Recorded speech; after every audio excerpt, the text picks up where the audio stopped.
বিশ্বনবী বললেন লাউ কাতাআতা জিলদাক, গায়ের চামড়াগুলো কেটে কেটে রোদে শুকিয়ে যদি মায়ের পায়ের দুইটা জুতাও বানিয়ে দাও, ছোটবেলা যে দুধ খেয়েছো সেটার এক ঢোক দুধের সুদ আদায় হবে না। এজন্য মা যে কি কষ্ট করে। এখানে বেশিরভাগই আমরা নরমাল প্রসেসে পৃথিবীতে এসেছি, তাই না? সিজারিয়ান বেবি খুব কম, থাকলে এক দুইটা।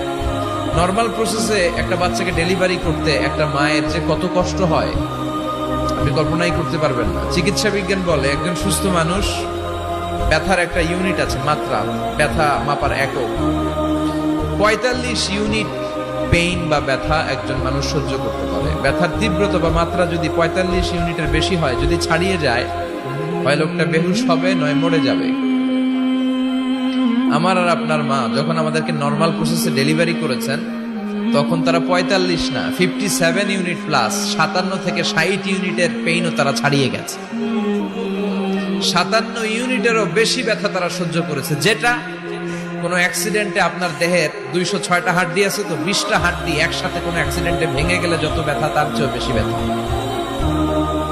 এজন্য মায়ের মনে কষ্ট দেয়া যাবে, মায়ের মনে কষ্ট দিয়ে জীবনে কেউ সফল হতে পারে নাই।